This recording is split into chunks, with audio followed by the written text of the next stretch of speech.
మొదటి ప్రశ్న, which person will become the first India to completed NASA space program and selected for the 2029 space mission? NASA యొక్క అంతరిక్ష కార్యక్రమాన్ని పూర్తి చేసిన మొదట భారతీయురాలు మరియు 2029 అంతరిక్ష యాత్రకు ఎంపికైన వ్యక్తి ఎవరు అని చెప్పి అడగడం జరిగింది. సరైన సమాధానం ఆప్షన్ డి, జాన్వి దంగేటి. జాన్వి దంగేటి రీసెంట్గా నాసా స్పేస్ ప్రోగ్రామ్ అనేది కంప్లీట్ చేయడం జరిగింది. ఆమె వయసు కేవలం 23 సంవత్సరాలే. ఆవిడ మన యొక్క ఆంధ్రప్రదేశ్ పాలకొల్లు డిస్టిక్ చెందిన మహిళ అని కూడా మనం చెప్పొచ్చు. ఇంకా ఎక్స్ప్లెనేషన్ వచ్చేసరికి, ఎక్స్ప్లెనేషన్ ఇనే ముందు అందరికీ ఒక విషయం, ఎవరైనా రన్నింగ్ నోట్స్ రాసుకోవాలనుకుంటే వీడియో స్టాప్ చేసి ఈచ్ అండ్ ఎవ్రీ పాయింట్ అనేది రాసుకోండి. నేనైతే సింపుల్గా మీకు ఎక్స్ప్లెనేషన్ అనేది ఇస్తాను బ్రీఫ్గానా, దాన్ని బట్టి మీకు ఏంటనేది కూడా అర్థమవుతుంది.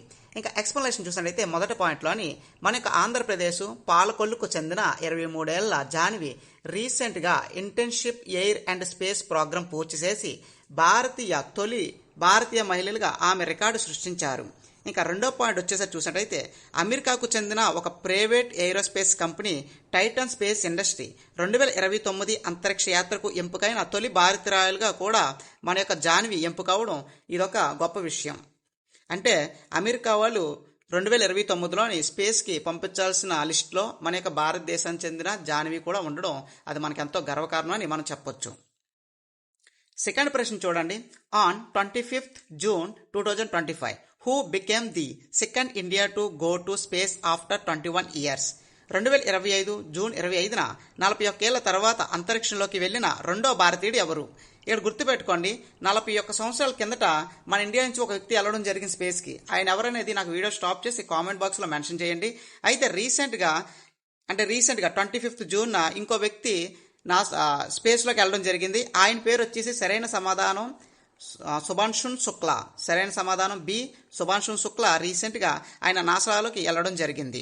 అంటే ఇప్పటికి ఇండియాకి 41 సంవత్సరాలు పూర్తయింది. ఇప్పుడు రెండో వ్యక్తి స్పేస్లోకి వెళ్ళడానికి.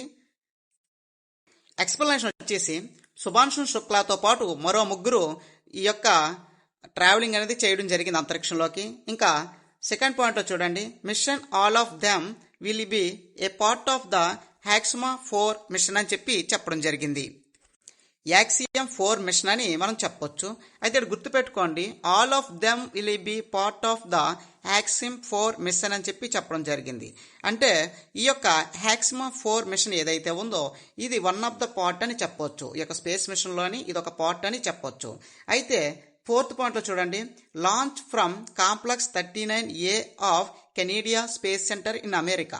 అమెరికాలోని కెనడియా స్పేస్ సెంటర్లోని 39A కాంప్లెక్స్లోని ఈ యొక్క మిషన్ అనేది లాంచ్ చేయడం జరిగింది. ఇందులో మనకి ఇండియాకి సంబంధించిన శుభాంశు శుక్లా కూడా వెళ్ళడం జరిగిందని చెప్పడం జరిగింది. ఇంకా ఫిఫ్త్ పాయింట్లో ఏం చెప్తున్నారంటే, ఈ ప్రయాణానికి మొత్తం 28 గంటల సమయం పడుతుందంట. 28 గంటల సమయం తర్వాత వారు ఓముగామ అంటే అంతరిక్షంలోని 48 అంటే భూమి నుంచి సుమారుగా 400 కిలోమీటర్లు ఎత్తుకెళ్ళిన తర్వాత అంతరిక్షానికి చేరుకుంటారని కూడా వారు చెప్పడం జరిగింది. ఇక్కడ ఎక్స్ప్లెనేషన్ చూసినట్టయితే శుభాంశు శుక్లాతో పాటు మరో ముగ్గురు ప్రయాణికులు అంతరిక్షంలోకి వెళ్లారని చెప్పారు. అయితే ఇక్కడ చూడండి third point, mission all of them will be a part of the Axiom 4 mission. Axiom 4 అనే మిషన్ అనేది కూడా అంతరిక్షంలో ఉన్న స్పేస్లో ఇదొక భాగం అని చెప్పొచ్చు. అయితే 4వ పాయింట్ చూడండి, launch from complex 39A of Kennedy space centre in America. అమెరికాలోని కాంప్లెక్స్ 39 అనే ప్లేస్లోని ఈ యొక్క మిషన్ అనేది లాంచ్ అయింది. ఆ యొక్క ఏరియా పేరు ఏంటంటే కాంప్లెక్స్ 39 కెనడీ స్పేస్ సెంటర్. ఇంకా ఫిఫ్త్ పాయింట్లో చూద్దాం, ఈ యొక్క లాంచింగ్ మిషన్ ఏదైతే ఉందో ఈ మిషన్ అంతరిక్షంలో చేరుకోవడానికి సుమారుగా 28 గంటలు పూర్తవుతుందని చెప్పడం జరిగింది. 28 గంటల తర్వాత భూమి నుండి మన వాళ్ళు అంతరిక్షంలోకి చేరుకుంటారని, సుమారుగా 400 కిలోమీటర్లు పైకి వెళ్ళిన తర్వాత వాళ్ళు ఇంటర్నేషనల్ స్పేస్ స్టేషన్లోని రీచ్ అవుతారని కూడా వారు చెప్పడం జరిగింది. థర్డ్ ప్రశ్న, the government of India has launched the Navya scheme to provide skill training to girls in the age group of 16-18 years in which state? 16-18 సంవత్సరాల వయసు గల బాలికలకు నైపుణ్య శిక్షను అందించడానికి భారత ప్రభుత్వం నవ్య పథకాన్ని ఏ రాష్ట్రంలో ప్రారంభించింది? సరైన సమాధానం ఆప్షన్ సి ఉత్తరప్రదేశ్. ఉత్తరప్రదేశ్ రీసెంట్గా నవ్య స్కీమ్ అనేది రిలీజ్ చేసింది. ఈ స్కీమ్ ద్వారా 16 నుంచి 18 సంవత్సరాలు మహిళలు ఎవరైతే ఉంటారో వీళ్ళందరికీ కూడా మంచి స్కిల్స్ అనేది ఇంప్రూవ్ చేయాలనే ఉద్దేశంతో ఈ స్కీమ్ అనేది స్టార్ట్ చేయడం జరిగింది. ఎక్స్ప్లెనేషన్ చూసినట్టయితే మొదటి పాయింట్లో ఏం చెప్తున్నారంటే, దేశంలోని కౌమార బాలికలకు నైపుణ్యం మరియు సాధకర్త కోసం యువ కౌమార బాలికలకు వృత్తి శిక్షణ ద్వారా ఆకాంక్షలను పెంపొందించడం అనే పైలట్ కార్యక్రమాన్ని భారత ప్రభుత్వం ప్రారంభించింది. అయితే ఇందులో గుర్తుపెట్టుకోండి, కౌమార బాలికలు అంటే 16 నుంచి 18 సంవత్సరాల వయసు గల మహిళలు ఎవరైతే ఉంటారో వీళ్ళందరినీ కూడా కౌమార దశ అని చెప్పి అంటారు. ఇక్కడ మనకి ఒక్కో ఏజ్కి ఒక్కో దశ కింద ఉంటుంది. అయితే 16 నుంచి 18 సంవత్సరాల బాలికలను ఏమంటారంటే కౌమార బాలికలు అని చెప్పి పిలవడం జరుగుతుంది. వీళ్ళకి భవిష్యత్తు మీద ఒక నైపుణ్యాన్ని, తర్వాత ఆకాంక్షల్ని పెంపొందించడం పైన ఒక శిక్షణ ఇచ్చే ఉద్దేశంతో ఉత్తరప్రదేశ్ స్టేటు పైలట్ కార్యక్రమాన్ని భారత ప్రభుత్వం ప్రారంభించిందని చెప్పొచ్చు. రెండో పాయింట్ చూసినట్టయితే, the pilot project was formally launched on 24th June 2025 at a function held in Sonbhadra, Uttar Pradesh. ఇది ఉత్తరప్రదేశ్లోని సోన్భద్ర అనే ప్లేస్లోని ఈ యొక్క ఫంక్షన్ స్టార్ట్ చేశారు. ఈ యొక్క ప్రాజెక్ట్ని మొట్టమొదటిగా లాంచ్ చేశారు. ఈ ప్రాజెక్ట్కి పైలట్ అని చెప్పి చెప్పడం జరిగింది. నవ్య పైలట్ ఇనిషియేటెడ్ కాల్డ్ నవ్య అని చెప్పి ఈ ప్రాజెక్ట్ని పిలవడం జరుగుతుంది. ఇది 24 జూన్ 2025న సోన్భద్దర్ ప్లేస్లోని ఈ యొక్క ప్రోగ్రామ్ అనేది లాంచ్ చేయడం జరిగిందని చెప్పారు. వాళ్ళు అడుగుతారు డేటు, ఏ డేట్న ఈ యొక్క నవ్య అనే ప్రాజెక్ట్ను స్టార్ట్ చేశారని చెప్పి అడుగుతారు. దానికి సంబంధించి 24 జూన్ 2025న దీన్ని స్టార్ట్ చేశారని చెప్పాలి. ఇంకా థర్డ్ పాయింట్ చూసినట్టయితే, ఈశాన్య రాష్ట్రాలు ఏవైతే ఉన్నాయో, అంటే ఉత్తరప్రదేశ్లోని ఈశాన్య రాష్ట్రాలు ఏవైతే ఉన్నాయో ఆ రాష్ట్రంలో ఉన్న యువతకు శిక్షణతో పాటు వృత్తిపరమైన శిక్షణ ఇచ్చి వారి యొక్క భవిష్యత్తుకు ఒక మార్గం చూడాలనే ఉద్దేశంతో రీసెంట్గా మన యొక్క బీజేపీ గవర్నమెంట్ అనేది దీన్ని లాంచ్ చేయడం జరిగింది. ఇంకా దాంతోపాటు ఇంకా లాస్ట్ పాయింట్లో చూడండి, లాస్ట్ పాయింట్లో ఏం చెప్తున్నారంటే, ఈ యొక్క మిషన్ ఏదైతే ఉందో వీళ్ళు స్టార్ట్ చేసిన కార్యక్రమం ఏదైతే ఉందో ఇది వీక్షిత్ భారత్ ఎట్ 2047 మిషన్ కింద రావడం జరుగుతుందని వారు చెప్పడం జరిగింది. నాలుగో ప్రశ్న, what is the rank of India in the sustainable development goals index 2025? సుస్థిర అభివృద్ధి లక్ష్యాలు ఇండెక్స్ 2025లో భారతదేశం యొక్క ర్యాంకు ఎంత? సరైన సమాధానం ఆప్షన్ ఏ 99. భారతదేశం యొక్క ర్యాంక్ ఏంటి? 99 అని చెప్పొచ్చు. ఎక్స్ప్లెనేషన్లోని మొదటి point, according to UN sustainable development solution networks 10th sustainable development report, ఇది 10వ సస్టైనబుల్ డెవలప్మెంట్ రిపోర్ట్ అని చెప్పడం జరిగింది. ఈ రిపోర్ట్ పరంగా మొదట 100 జాబితాల్లోని మనది 99వ స్థానంలో ఉండడం జరిగింది. మొత్తం 167 దేశాల్లోని మన యొక్క ర్యాంక్ ఎంత? 99వ ర్యాంక్ అనేది రావడం జరిగింది. ఎందులోని? డెవలప్మెంట్ సస్టైనబుల్ నెట్వర్క్లోని రావడం జరిగింది. ఇంకా అదే విధంగా మనం చూసుకున్నట్టయితే ఇంకా సెకండ్ పాయింట్లో చెప్పారు, మనకి ఏం చెప్తున్నారు చూద్దాం. సెకండ్ పాయింట్లో ఏం చెప్తున్నారంటే, ప్రతి ఏడాది కూడా ఒక 17 గోల్స్ అనేది ఇవ్వడం జరుగుతుంది. ప్రతి దేశానికి ఒక 17 గోల్స్ అనేది ఇవ్వడం జరుగుతుంది. ఈ 17 గోల్స్ ఎవరైతే సస్టైనబుల్ చేస్తారో, అంటే కంప్లీట్ చేస్తారో వారికి ఈ యొక్క లిస్ట్లో జాబితా అనేది రావడం జరుగుతుంది. అయితే ఇక్కడ చూడండి, మొత్తం 0 నుండి 100 వరకు ఒక స్కేల్ అనేది ఉంటుందంట. ఈ స్కేల్లోని ఎవరికైతే ర్యాంకింగ్ ఉన్నదో దాని పరంగా వాళ్ళు గుర్తించడం జరుగుతుంది. భారతదేశం యొక్క ర్యాంక్ అనేది 17వ స్థానంలో ఉంది. మొత్తం 17 లక్ష్యాలను సాధించి సూచిస్తుందని చెప్పొచ్చు. అంటే వీరి ఉద్దేశం పరంగా చూసుకున్నట్టయితే మొదట 100 దేశాలు ఏవైతే ఉన్నాయో ఈ 100 కూడా 17 లక్ష్యాలని కంప్లీట్ చేసినట్టు అర్థం. ఇంకా రిమైనింగ్ ఏవైతే ఉంటాయో, అంటే 100 తర్వాత వచ్చిన ర్యాంకింగ్ ఏవైతే ఉంటాయో ఆ కంట్రీలు ఏ కూడా వారి యొక్క లక్ష్యాలను కంప్లీట్ చేయలేదని అర్థం. ఇంకా లాస్ట్ పాయింట్ చూడండి, సుస్థిర అభివృద్ధి లక్ష్యాలు ర్యాంకులోని ఫిన్లాండ్ మొదటి స్థానంలో ఉందంట, స్వీడన్ 2వ స్థానం, డెన్మార్క్ 3వ స్థానంలో ఉండగా టాప్ 20 దేశాల్లోని మొదట 19 కూడా యూరోపియన్ కావడం ఇదొక గమనార్హం అని చెప్పడం జరిగింది. మొదటిసారి ఒక 19 దేశాలు ఒకే ఖండానికి చెందినవని కూడా వీరు చెప్పడం జరుగుతుంది. ఐదో ప్రశ్న చూసినట్టయితే, who won the javelin event at the 64th Ostrava golden spike 2025?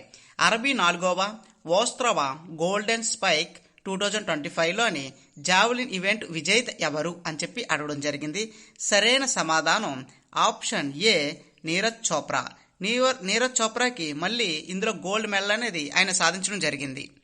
Explanation చూసినట్టయితే 2020 టోక్యో ఒలింపిక్స్ స్వర్ణ పథకం విజేత నీరజ్ చోప్రా 2025 జూన్ 24న చెక్ రిపబ్లిక్లోని మోస్ట్రాక్ స్టేడియంలో జరిగిన 64వ వోస్ట్రావ్ గోల్డెన్ స్పైక్ 2025లో జావెలింగ్ ఈవెంట్లో మరోసారి ఆయన గోల్డ్ మెడల్ అనేది గెలుచుకోవడం జరిగింది. వీరేం చెప్తున్నారంటే చెకియా దేశంలోని మోస్ట్రా స్టేడియంలో రీసెంట్గా ఒక స్పోర్ట్స్ ఈవెంట్ అనేది కండక్ట్ చేశారు. దాని పేరు వోస్ట్రావ్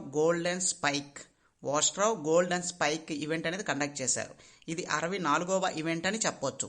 ఇందులోని నీరజ్ చోప్రా మళ్ళీ గోల్డ్ మెడల్ అనేది సాధించడం జరిగింది. 6వ ప్రశ్న, Christie కవెంట్రీ who has been appointed the first woman president of the International Olympic Committee belong to which country? అంతర్జాతీయ ఒలింపిక్స్ కమిటీ తొలి మహిళా అధ్యక్షులుగా నియమితులైన క్రిస్టీ కవెంట్రీ ఏ దేశానికి చెందిన మహిళ అని చెప్పి అడగడం జరిగింది. సరైన సమాధానం ఆప్షన్ డి, జింబాబ్వే. ఇక్కడ మనం చూసినట్టయితే ఇలాంటి క్వశ్చన్స్ చాలా డైరెక్ట్గా అడగడం జరుగుతుంది కనుక ఇలాంటి క్వశ్చన్కి ఎక్స్ప్లెనేషన్ అనేది పెద్దగా అక్కర్లేదు, డైరెక్ట్గా అడిగే క్వశ్చన్స్ అనమాట. ఎందుకంటే ఈ ఇంటర్నేషనల్ లెవెల్కి వెళ్ళిపోతుంది కాబట్టి వీటిలో మ్యాచ్ డైరెక్ట్గా అడిగే అవకాశం అనేది చాలా ఎక్కువగా ఉంటుంది.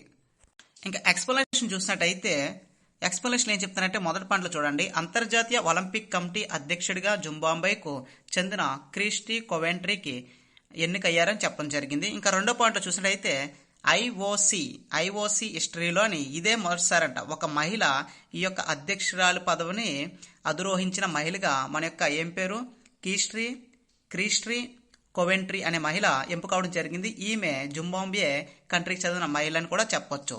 అయితే మూడో పాయింట్ చూడండి, 41 years ఓల్డ్ అన్నమాట. ఈవిడ యొక్క వయసు సుమారుగా 41 సంవత్సరాలంట.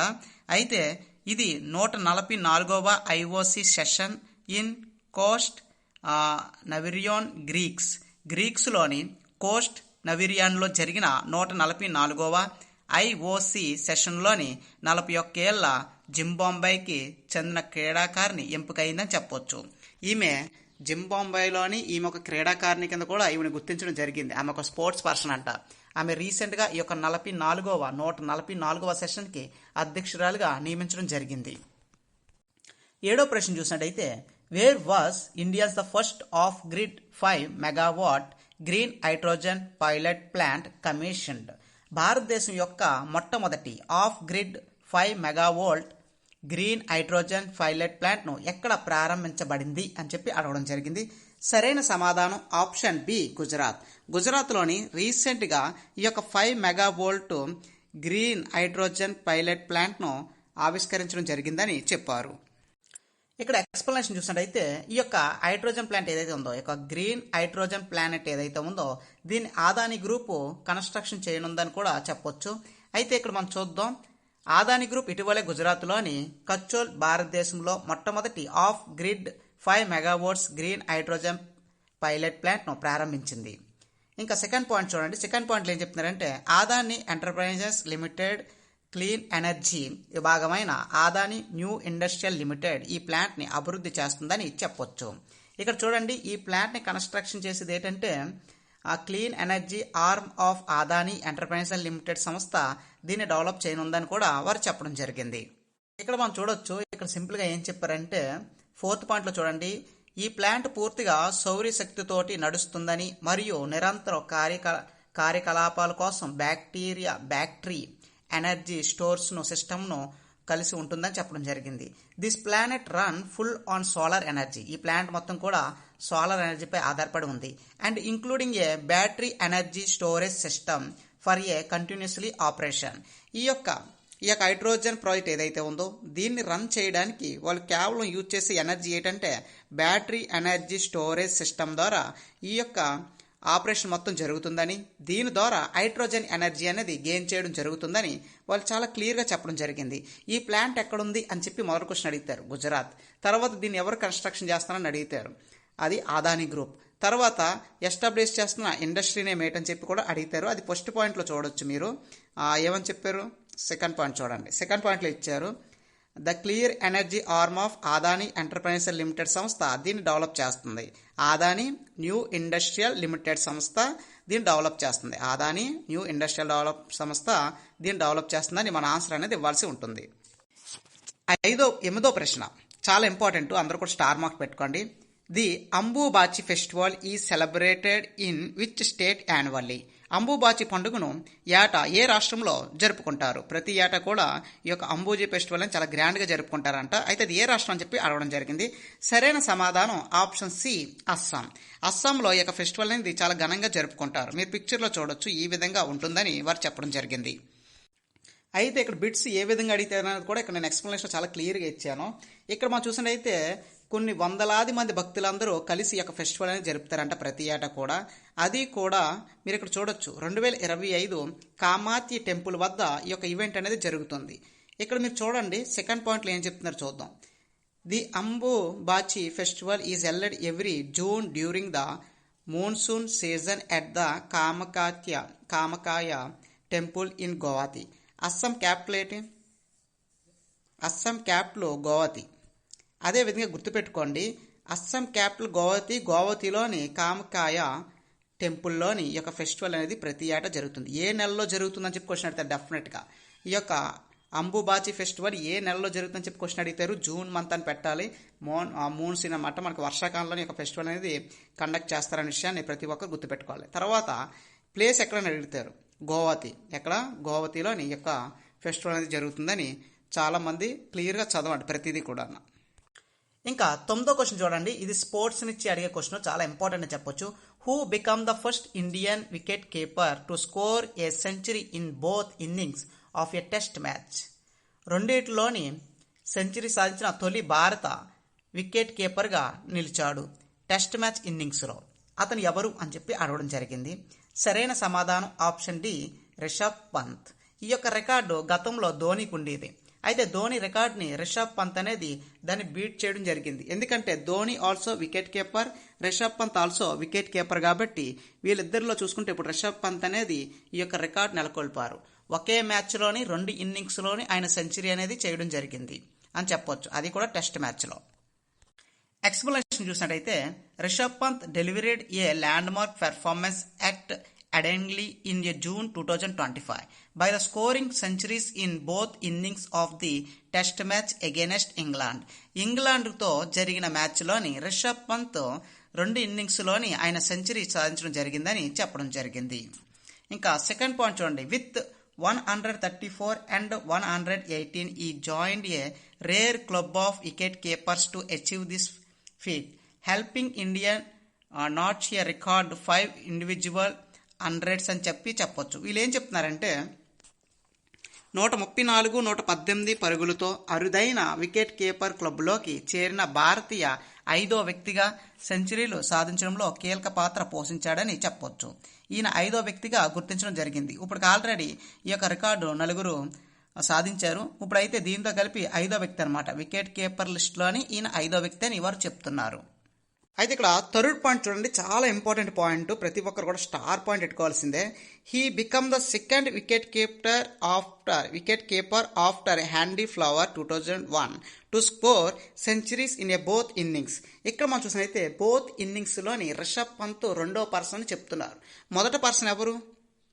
Handy Flower. 2001లోని హ్యాండీ ఫ్లవర్ అనే వ్యక్తి 2 ఇన్నింగ్స్లోని సెంచరీలు అనేది సాధించడం జరిగింది. ఆయన మొదటి పర్సన్ అయితే 2వ పర్సన్ రిషబ్ పంత్. ఇక్కడ క్వశ్చన్ డెఫినెట్గా అడుగుతాడు, మొదటి వ్యక్తి ఎవరు? ఒకే ఇన్నింగ్స్లో 2 ఇన్నింగ్స్లోని సెంచరీలు చేసిన వ్యక్తి ఎవరని చెప్పి మొదటి వ్యక్తి ఎవరని అడిగితే హ్యాండీ ఫ్లవర్. ఇంకా 2వ వ్యక్తి ఎవరని చూస్తే రిషబ్ పంత్ మనకి ఇండియాకి చెందిన వ్యక్తి అని మనం చెప్పాల్సి ఉంటుంది. 10వ ప్రశ్న. Iran attacked which country against the US under operation Bashar al Fatah. Operation Bashar al Fatah కింద అమెరికాకు వ్యతిరేకంగా ఇరాన్ ఏ దేశంపై దాడి చేసింది? సరైన సమాధానం ఆప్షన్ ఏ, ఖత్తర్. ఇక్కడ ఏం చెప్తున్నారంటే ఈ యొక్క ఇరాన్ దేశం ఏదైతే ఉందో ఇది అమెరికాకు వ్యతిరేకంగా ఇక్కడ మనం చూడండి, ఇరాన్ దేశం ఏదైతే ఉందో ఇరాన్ దేశం అమెరికాకు వ్యతిరేకంగా ఇరాన్ ఏ దేశంపై దాడి చేసిందని చెప్పి అడగడం జరిగింది. సరైన సమాధానం ఆప్షన్ ఏ, ఖత్తర్. ఎక్స్ప్లెనేషన్ చూడండి. ఇక్కడ ఎక్స్ప్లెనేషన్ ఏం చెప్తున్నారంటే మొదటి పాయింట్, జూన్లో ఖత్తర్లోని ఆల్ ఉదైద్ మౌనిక స్థావరాల్ని లక్ష్యంగా చేసుకొని ఇరాన్ ఆపరేషన్ బైషీర్ ఆల్ పతాన్ ప్రారంభించింది. ఇక్కడ మనం చూసినట్లయితే ఇరాన్ దేశం ఏదైతే ఉందో ఇది ఖత్తర్ పైన దాడి చేసింది. వారి యొక్క వైమానిక స్థావరాలు ఏవైతే ఉన్నాయో వాటిపైన ఈ యొక్క దాడి చేయడం జరిగింది. అయితే ఇక్కడ చూడండి, ఇరాన్ దేశం ఏదైతే ఉందో వారి యొక్క ఆపరేషన్ ఏమేంటంటే బైషీర్ ఆల్ ఫతా అనే ఒక ఆపరేషన్ స్టార్ట్ చేసింది. అయితే ఏ దేశం పైకి అని చెప్పి క్వశ్చన్ అడిగితారు. సరైన సమాధానం ఖత్తర్ అని చెప్పి చెప్పాలి. సెకండ్ పాయింట్ చూడండి, ఇరాన్ అణు స్థావరాలపై వైమానిక దాడులతో కూడిన United States operation midnight హమేర్కు ప్రత్యక్ష ప్రతిస్పందనగా ఈ ఆపరేషన్ జరిగిందని చెప్పొచ్చు. ఇక్కడ ఏం చెప్తున్నారంటే యునైటెడ్ స్టేట్స్ ఏవైతే ఉన్నాయో అవి ఒక ఆపరేషన్ చేపట్టిందంట. దాని పేరే మిడ్ నైట్ హమీర్ అనే ఒక ఆపరేషన్ స్టార్ట్ చేసి ఈ యొక్క ఇరాన్లో ఉన్న న్యూక్లియర్ ఫెసిలిటీస్ పైన దాడి చేయడం జరిగింది. వీరు దానికి ప్రతికూలంగానే ఇరాన్ దేశం ఖత్తర్ పైన దాడి చేశారని చెప్పడం జరిగింది. 11వ ప్రశ్న చూసినట్లయితే in which country the international nuclear emergency exercise called convex 3 is being held. Convex 3 అని పిలువబడే అంతర్జాతీయ అణు అత్యవసర విన్యాసం ఏ దేశములో జరుగుతుంది అని చెప్పి అడగడం జరిగింది. సరైన సమాధానం ఆప్షన్ డి రొమేనియా దేశంలోని ఈ యొక్క కాన్వెక్స్ 3 ఎక్సర్సైజ్ అనేది జరుగుతుంది.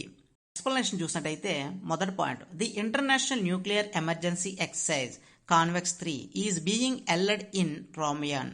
ఇక్కడ మనం చూసినట్టయితే రొమేనియన్లోని ఎక్సర్సైజ్ 3కి సంబంధించి విన్యాసాలు రీసెంట్గా జరిగాయి అంటాం. ఇంకా సెకండ్ పాయింట్లో ఏం చెప్తున్నారంటే 36 గంటల పాటు యొక్క డ్రిల్ అనేది జరిగింది. అది ఎక్కడనేది చూసినట్టయితే సరేనా నొవాడా న్యూక్లియర్ పవర్ ప్లాంట్లోని తీవ్రమైన అణు ప్రమాదాన్ని ప్రతిబంధించే 36 గంటలు డ్రిల్ అనేది కండక్ట్ చేయడం జరిగిందని వారు చెప్పుకొచ్చారు. ఇంకా థర్డ్ పాయింట్లో ఏం చెప్తున్నారంటే the exercise is a collaboration between the international atomic energy agency and Romania. ఇలా ఏం చెప్తున్నారంటే రొమేనియా దేశంతో పాటు అంతర్జాతీయ అటామిక్ ఎనర్జీ ఏజెన్సీ ఎవరైతే ఉన్నారో వారితో కొలాబరేట్ అయ్యి ఈ యొక్క ఎక్సర్సైజ్ అనేది చేశారంట. ఇంకా 4వ పాయింట్ చూడండి, it hosted by the Romania on 24-25 June 2025. Romania దేశం దీన్ని 24 మరియు 25 తారీఖుల్లోని దీన్ని పూర్తి చేయడం జరిగింది ఈ యొక్క డ్రిల్ అనేది. అయితే అందులో భాగంగా ఎవరున్నారు? వియన్నా, తర్వాత ఆస్ట్రియా. ఈ యొక్క ఇరు దేశాలు ఇందులో భాగస్వామ్యం అవడం జరిగింది. 12వ ప్రశ్న చూసినట్టయితే what is the rank of India in the global peace index 2025? Global peace index 2025లో భారతదేశం యొక్క ర్యాంకు ఎంత? ఈ ఏడాది భారతదేశం యొక్క ర్యాంకు 115వ ర్యాంకులో ఉండడం జరిగింది. గత ఏడాదిలో చూసుకుంటే అంటే 2024లో భారతదేశం యొక్క ర్యాంకు 116. ఇప్పుడు ఈ యొక్క 2025లో ఒక స్థాయి ముందుకు రావడం జరిగింది. ఇప్పుడు మన యొక్క ర్యాంకు 115వ ర్యాంకులో ఉండడం జరిగింది. ఇంకా ఎక్స్ప్లెనేషన్ చూసినట్టయితే మొదటి point, the global peace index 2025 by the Institute for Economic and Peace show the 0.36% drop in a global peacefulness due to rising geopolitical tensions and economic. ఇక్కడ మనం చూసినట్టయితే భారతదేశంలోని ఈ యొక్క గ్లోబల్ పీస్ గల విధ్వంసానికి కారణం ఏంటంటే ఈ యొక్క పొలిటికల్ వ్యవస్థలు, తర్వాత ఎకానమీ అంటే ఆర్థిక వ్యవస్థ ఏదైతే ఉందో ఈ యొక్క వాటి వల్ల చాలా ఇబ్బందులు గురవడం వల్ల మన యొక్క పీస్ అనేది చాలా డిస్టర్బెన్స్గా ఉందని చెప్పడం జరిగింది.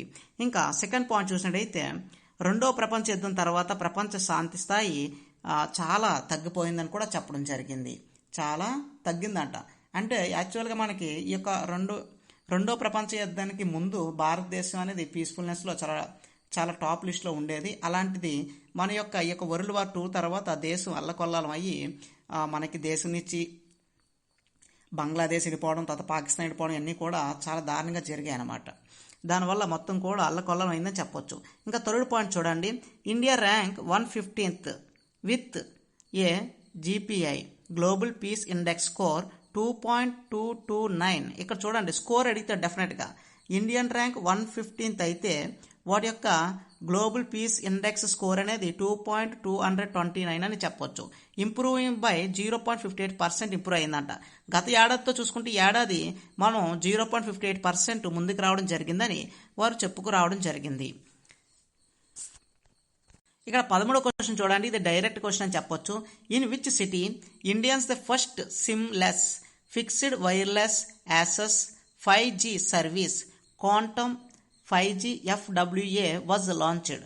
భారతదేశం యొక్క మొట్టమొదటి seamless fixed wireless access 5G service quantum 5G FWAను ఏ నగరంలోని ప్రారంభించబడింది? సరైన సమాధానం ఆప్షన్ బి హైదరాబాద్. మన యొక్క తెలంగాణ హైదరాబాద్లోని మొట్టమొదటిసారి ఒక 5G సర్వీస్ని తీసుకురావడం జరిగింది. ఇది వైర్లెస్ అని కూడా చెప్పొచ్చు, సిమ్లెస్ అండ్ వైర్లెస్ అని కూడా చెప్పడం జరిగింది. 14వ క్వశ్చన్ చూడండి, who chair the 25th central zonal council meeting in Varanasi, Uttar Pradesh? ఉత్తరప్రదేశ్లోని వారణాసిలో జరిగిన 25వ సెంట్రల్ జోనల్ కౌన్సిల్ సమావేశానికి ఎవరు అధ్యక్షత వహించారు? సరైన సమాధానం ఆప్షన్ ఏ అమిత్ షా. మన యొక్క హోమ్ మినిస్టర్ ఎవరు? అమిత్ షా. అమిత్ షా ఈ ఏడాది 25వ సెంట్రల్ జోనల్ కౌన్సిల్ మీటింగ్కి ఆయన చైర్మన్ కింద వ్యవహరించడం జరిగింది.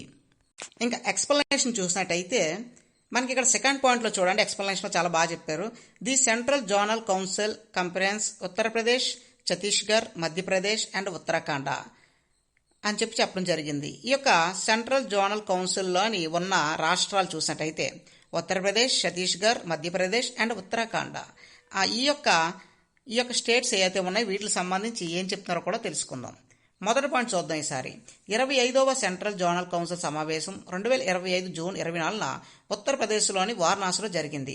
దీనికి కేంద్ర హోంమంత్రి, సహకార శాఖ మంత్రి అమిత్ షా అధ్యక్షత వహించారని చెప్పొచ్చు. ఇంకా థర్డ్ పాయింట్ చూడండి, సభ్య దేశాలు మధ్య విభేదాలు లేని దేశాల్లోని ఏకైక ప్రాంతీయ మండలి సెంట్రల్ జోన్ అని చెప్పొచ్చు. ఇక్కడ మనం చూద్దాం ఏం చెప్తున్నారంటే, సభ్య దేశాల మధ్య విభేదాలు లేని దేశాల్లోని ఏకైక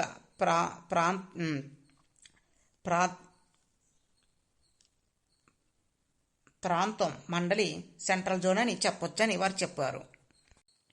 ఇంకా 15వ question, which state is set to established it a first ever nuclear power plant under Indians 20,000 crore nuclear energy mission? భారతదేశం యొక్క 20,000 కోట్ల న్యూక్లియర్ ఎనర్జీ మిషన్ కింద ఏ రాష్ట్రం తన మొట్టమొదటి అణు విద్యుత్ కేంద్రాన్ని ఏర్పాటు చేయబోతుంది? సరైన సమాధానం ఆప్షన్ ఏ బీహార్. ఈ యొక్క 20,000 కోట్ల న్యూక్లియర్ ఎనర్జీ మిషన్ను బీహార్ స్టేట్లోని ప్రారంభించనున్నారని చెప్పడం జరిగింది. యూనియన్ మినిస్టర్ అయిన మనోహర్ లాల్ ఖట్టర్ దీనికి సంబంధించి అనౌన్స్మెంట్ చేశారు. అయితే దీనికి సంబంధించి ఇంకా స్టార్ట్ అయితే అవ్వలేదు. ప్రస్తుతానికి అయితే దీనికి సంబంధించి అనౌన్స్మెంట్ మాత్రమే వచ్చింది. త్వరలో దీనికి సంబంధించిన ప్రాజెక్ట్ కూడా స్టార్ట్ అవుతుందని చెప్పడం జరిగింది. అయితే దీనికి స్టార్ట్ అయిన తర్వాత మోర్ దెన్ అప్డేట్స్ అనేవి వస్తాయి కాబట్టి అప్పుడు దీనికి సంబంధించిన ఎక్స్ప్లెనేషన్ కూడా చెప్పుకుందాం. అయితే డెఫినెట్గా క్వశ్చన్ అయితే అడుగుతారు. క్వశ్చన్లో డెఫినెట్గా మీరు గుర్తుపెట్టుకోండి, న్యూక్లియర్ పవర్ ప్లాంట్ ఆఫ్ ఇండియాకి సంబంధించి అతిపెద్ద ప్లాంట్ అని చెప్పొచ్చు. ఇది బీహార్లో కన్స్ట్రక్షన్ కాబోతుంది. ఇది సుమారుగా 20,000 కోట్ల న్యూక్లియర్ ఎనర్జీ మిషన్ అని కూడా దీన్ని మనం గుర్తించాలి.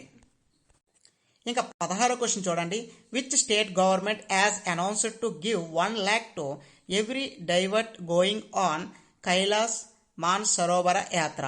కైలాస్ మానసరోవర యాత్రకు వెళ్లే ప్రతి భక్తుడికి 1,00,000 ఇస్తామని ఏ రాష్ట్ర ప్రభుత్వం ప్రకటించింది? సరైన సమాధానం ఆప్షన్ సి ఉత్తరప్రదేశ్. మీ అందరికీ తెలుసు, ఈ యొక్క కైలాస పర్వతం ఏదైతే ఉందో అక్కడికి ఎవరు కూడా చేరుకోలేరనే విషయం మీ అందరికీ తెలుసు. ఆ పర్వతం వారికి వెళ్ళగలరు కానీ ఆ పర్వతం పైకి ఇప్పుడు వచ్చి ఎవరు కూడా ఎక్కలేదు.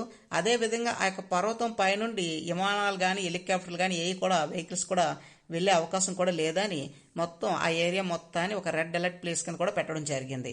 ఎందుకంటే అది ఇండియాకి సంబంధించి అది డైవర్షనల్ ప్లేస్ కింద దాన్ని మన యొక్క పూర్వీకుల నుంచి దాన్ని గుర్తించడం జరిగింది. కావాలంటే మీరు యూట్యూబ్లో కూడా చూడొచ్చు. దీనికి సంబంధించి మోర్ దాన్ అప్డేట్స్ కూడా ఉండడం జరిగింది.